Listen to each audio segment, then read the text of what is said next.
I'm here to tell people, as well as to warn people, that it's not by might nor by power. It's not by might nor by power, but by my spirit, saith the Lord.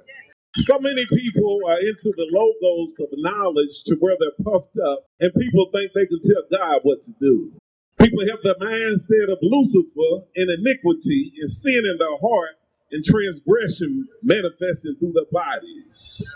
So much so through the bodies to where it's in their home, it's in their communities, as well as in their cities, states, as well as in the United States nation. I'm warning people today, and I thank God for allowing me to be here because I recognize Him first and foremost, who is the Holy Triune, and then I recognize the man who's crossed over named Bishop Robert L. Little and Bishop Dr. D. Rayford Bell out of Chicago, Illinois, as well as the man of God who's currently in Louisville, Kentucky by the name of Bishop Michael E. Ford Sr., as well as my friend Larry Coleman, who God used to help and allow me to be here today.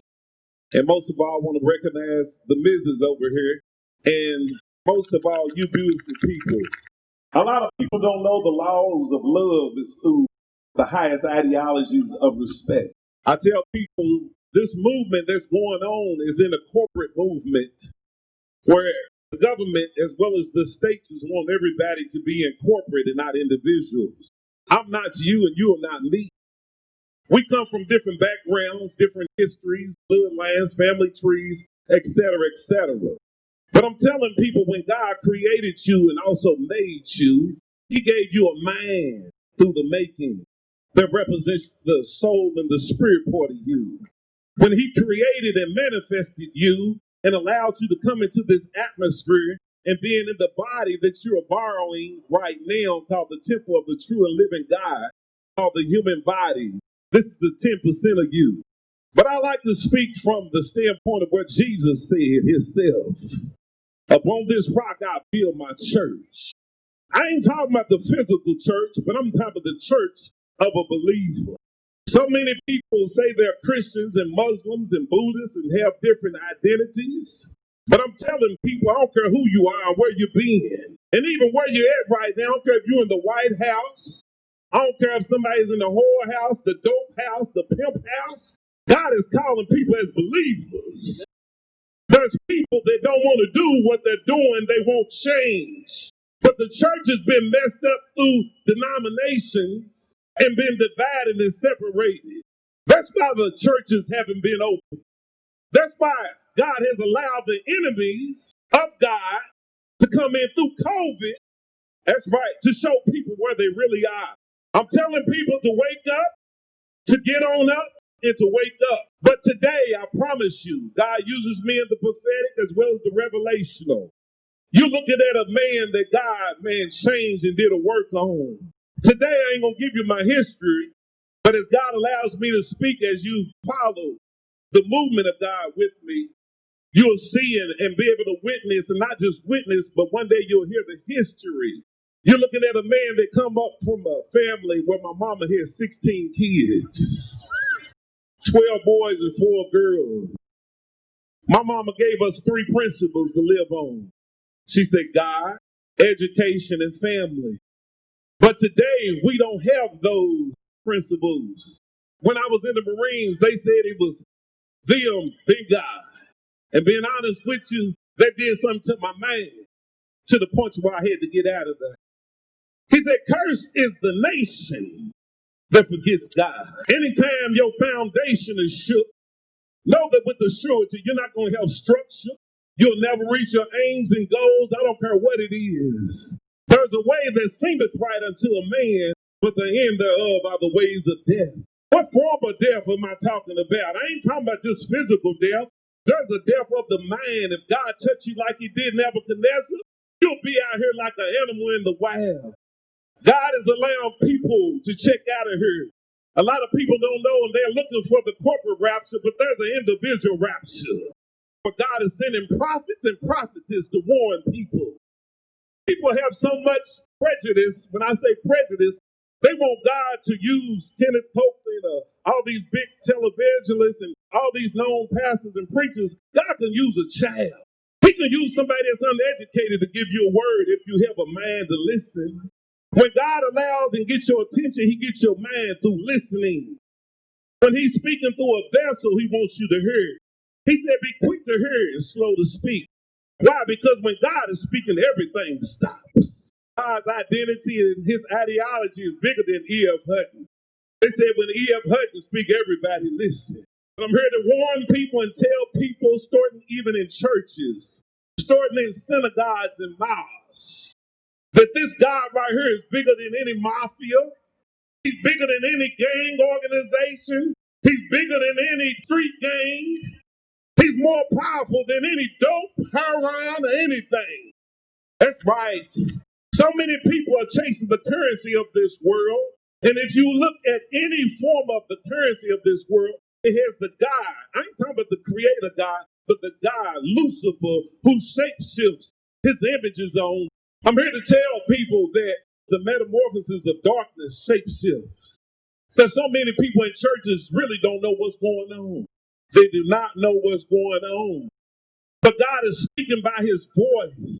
He's telling people to get up, wake up, and to get up. You came into this life by yourself. You're really in this life by yourself, even though you collected here corporately. When you check out of here, you're going to go through those portals. The angels of the true and living God is going to escort you if you've done it like he said. I don't care what church you go to or what pastor's your friend. A pastor can't save you. He can only point you in the direction of God. There's a lot of pastors and preachers that are in churches that God ain't made pastors and preachers.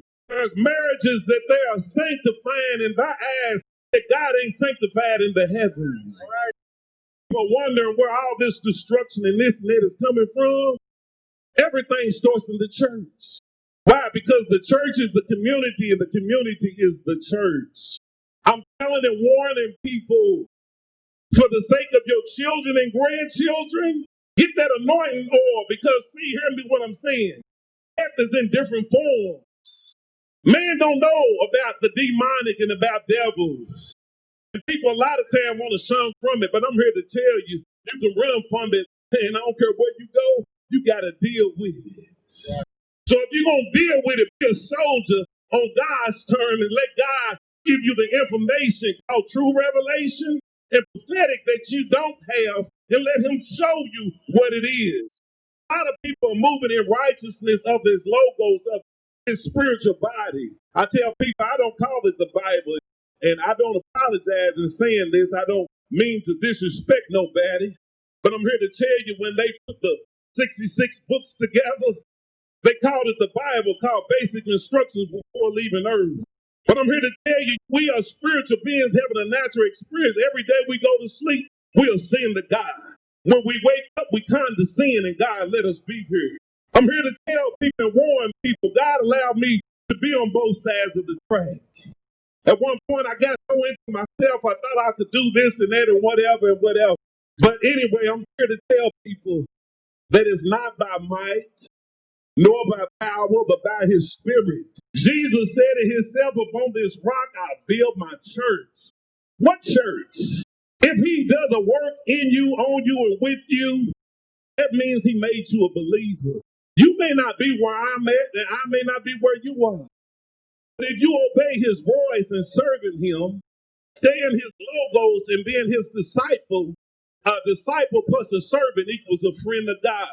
And I'm telling people today, and I'm warning them as never before, you ain't got to be perfect. A lot of these pastors and preachers in churches talking about you got to do this and that and whatever else to be accepted by God. I'm here to tell people it's deception. These people want your money. They want your attendance. A lot of these people are accepting something when they set up their structures. They receive government money.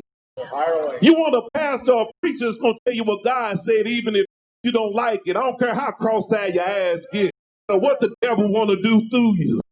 God says, touch my anointing and do my prophet no harm.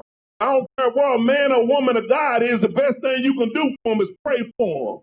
Because a lot of times, a real man or woman of God got some of their life out a warning from God. He spoke 5 prophetic words to me when he touched me. He said, serve or die, this is your last chance. He said, preach the word. He told me to live holy. I said, Lord, how can a man live holy that loves the world? The fourth word he spoke to me, he said, I'm strictly for his use and his use only.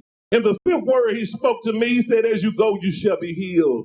I'm here to speak prophetically even over the people today. I promise you, you'll never be the same today. I'm asking God, just like the prophets of old asked for change for people. I'm prophesying change. Put it in your notebook.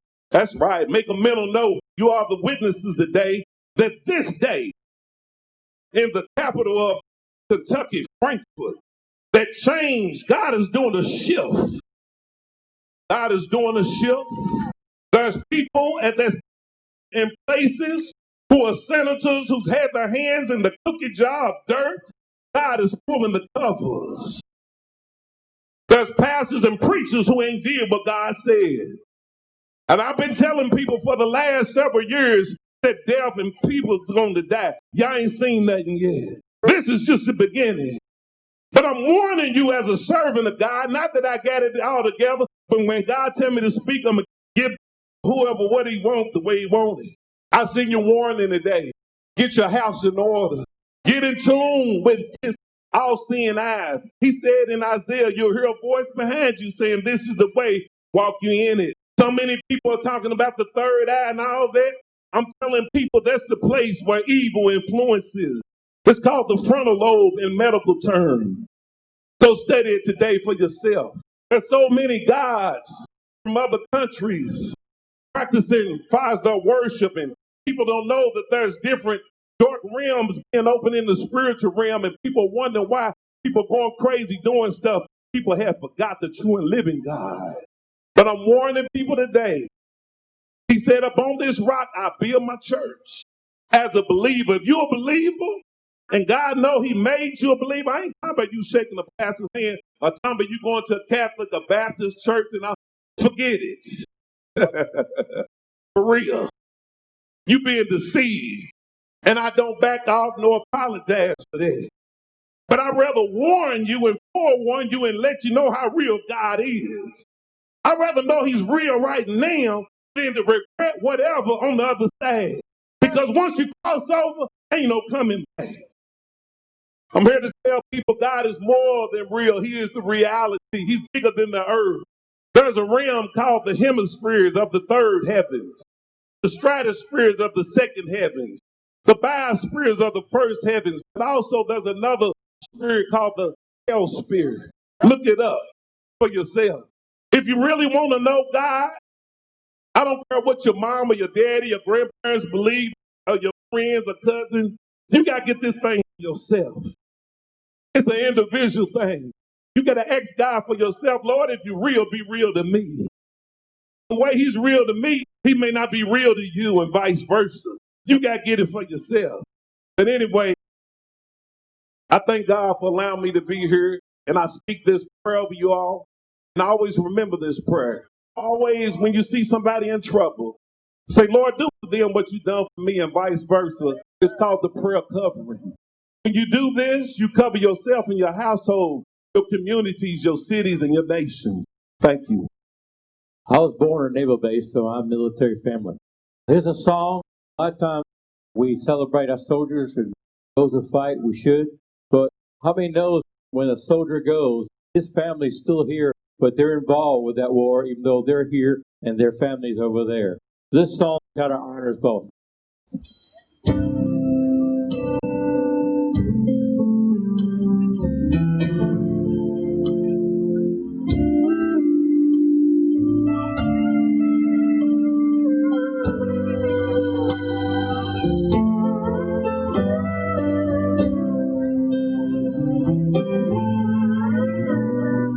I have a son who has a son he hasn't seen for a while back.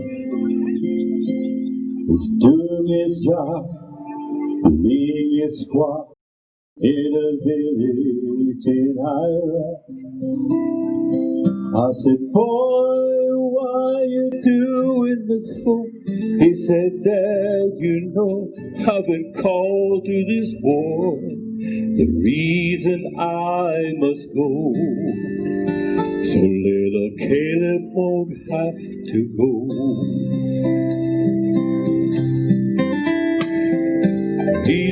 22, blonde hair, eyes of blue, the apple of his eye. The hardest thing he had to do was telling his son goodbye. He said, I'm coming home, I won't leave you alone. Little soldier, don't you cry. There's so much for me and you to do. Little Caleb, I love you. We're doing our best to clean up this mess, to make the world a safer place. We have to fight to do what's right. We can't afford to lose this race.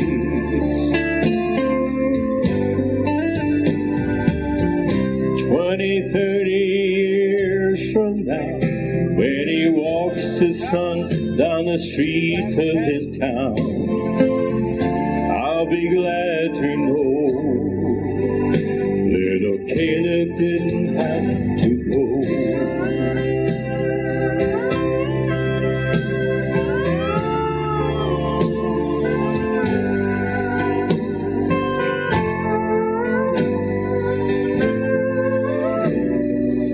911 was a son of a gun. That's the reason we're fighting now. We took one on the chin, but it didn't knock us down. We drew a line in the sand, we're making a stand, and we'll see it through to the end. So the whole wide world will know, when America fights, she wins. So we're doing our best to clean up this mess, to make the world a safer place. We have to fight to do what's right. We can't afford to lose this race.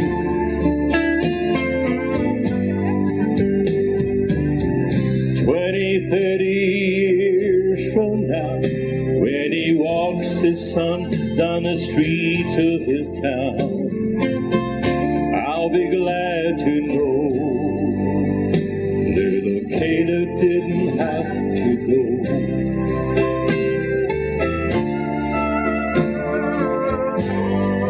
I'll thank God and all the soldiers I know, little Caleb didn't have to go. Thanks to our whole military family for keeping us safe. Praise God. Wasn't he good? All right. The next speaker I have known for about 30 years, so those of you I'm probably older than a lot of you think. He is the greatest patriot I know in this state. Yeah, a lot of you already know. If you live in Louisville, they already know who I'm going to talk about. The best way I can prove what a great patriot he is just by all the lies that worthless socialist newspaper writes about him up in Louisville. You know what I'm talking about. The Comrades Journal. They have lied about him for 30 years, vilified him. I don't know how he stands it, but yet here he is, Dr. Frank Simon. By the way, he's here to counteract all the lies of this governor who, what is he, an attorney? And yet he's giving medical advice to all of us? So here's Dr. Frank Simon, Dr. Frank Simon, specialist in internal medicine for over 50 years, is it? Come on up, Dr. Simon. What a patriot. Thank you very much, Ben. I just want to say a few words about the red flag law.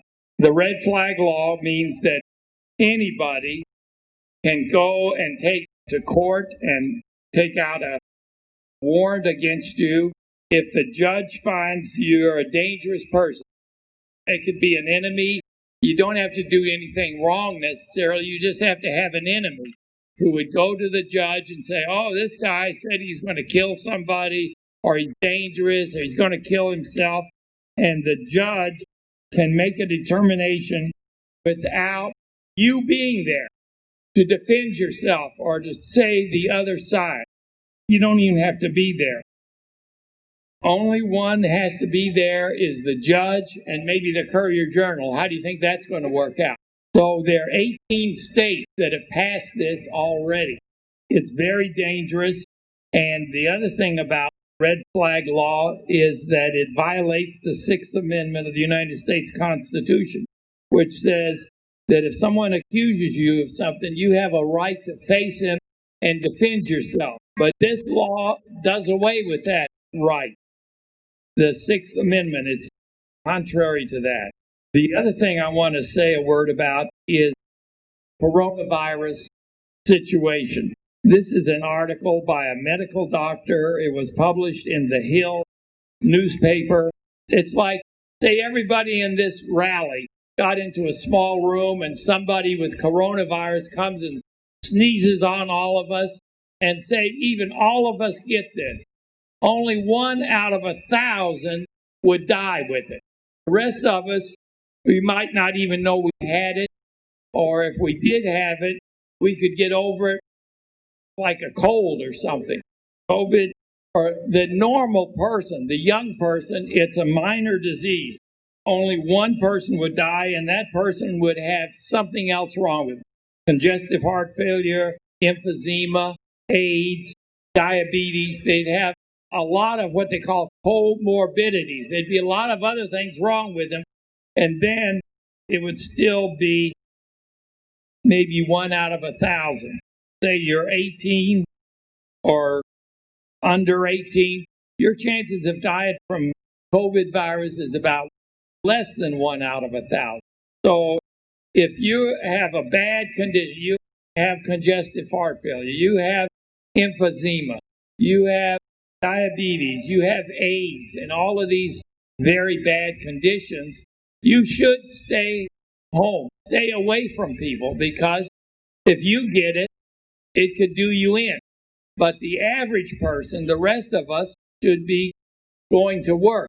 If you catch it, it's almost always a minor condition unless you have all of these other pre-existing diseases also. It's good for you to get it because then you've got immunity and you can go around anywhere you want and you're not going to get it from other people or give it to other people. So it's what you call herd immunity, and that's a good thing. It's good to get out and get these viruses and get over them and get immune to them, unless you're somebody that has a lot of other diseases. Now, the other problem is with this lockup, a lot of the people that need medical attention, like biopsies and somebody has a heart attack, well, they need to be able to get in the hospital. Well, the hospitals are closed. They're kind of empty, but they're closed up. They got all the nurses say, oh, well, you better go home. So they're kind of closing the hospitals and the clinics, and the people that need help, like a biopsy or a stroke where they could get in there and pull that clot out, well, they say, no, we're not going to let you in the hospital. So there's a lot of bad side effects to closing the economy. It really is something Anthony Fauci and the other Burks, these other people, they were wrong when they thought that there were going to be millions and millions of people. As far as I can tell, there are about 93,000 people who have died with COVID in the United States. And as far as I can tell, there are over 1 million people die every year in the United States from car accidents. Are you going to quit your job because somebody is in a car accident? No. So the thing is, what I'm trying to say is it's time to get back to work. The media is not going to say that. But a lot of people, a lot of the medical doctors are saying that. Here is Dr. Erickson said that it's time to get back to work. Well, YouTube took him off the air, wouldn't let him be there. But then Fox News said, oh, yeah, we'll have him on. And they had him, I think someone told me 5 times in one day. YouTube had to put him back on. So he's on there now, Dr. Erickson. But I have the movie, it's only 12 minutes long. And I lean back there, that first white tent.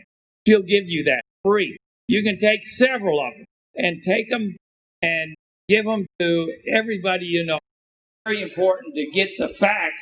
Now that the facts are known, we need to get the facts out about coronavirus. So, where's Eileen? There she is. She's waving her hands. You see her? She is a wonderful person. So go back and see Eileen. Get a handful of these and give them out to everyone in your county. And let's get the word out. It's time to get back to work. Now, here's another one. It's Freedom Rally. Brother Lee Watts had a rally, I guess, a week or two ago. And there's a copy of his comments and also a copy of Levine, his exposure of what the Obama administration did. So go back and see Eileen, take a handful of these videos, and with God's help, we're going to turn this whole thing around. Thank you very much. All right. I knew you guys would like to hear from a real doctor for a change instead of this clown over here that thinks he's one. Dr. Simon's people wanted me to let you know they are looking for those of you whose businesses have been shut down, the hardship you've gone through, so that they can do interviews and put in some of his videos. So if you were interested in doing that, please contact them. They're right down to this booth here, right in the front, the American Family Association of Kentucky. And their phone number is, write this down, 502-893-2444. And it says, and leave a message and we will get back with you, and they will do that. So if any of you have been having problems, want to share your story, let them know. Okay, the next speaker we have, her banner I think is right over here. Does it say Rhonda Palazzo? Oh, on the other side. There you go. And let me introduce her this way. How many of you are here from Louisville? Louisville. The right way to pronounce it, right? King Louis. If you live in Louisville like I do, then you know we basically have no decent representation in the House of Representatives because we have 4-0 John Yarmouth. So if you're as tired of that as I am, well, here's your alternative right now. Rhonda Palazzo. She is a great American, a great Christian woman, and she has the best chance of getting rid of this guy that's just bringing us down. So here you go, Rhonda. My name again is Rhonda Palazzo, and I'm running for U.S. Congress in Kentucky's 3rd District, which encompasses all of Louisville. And I want to share with you some of the reasons that I'm running for office, but more importantly, why some of you should run for office as well. Or at the very least, work with conservative candidates to get them elected. President Trump has been my inspiration to run for office because he's not a politician. He is a businessman and a true patriot. He has done more for our economy in a short period of time than any other president. And he stands to protect our constitutional rights. And I will do the same.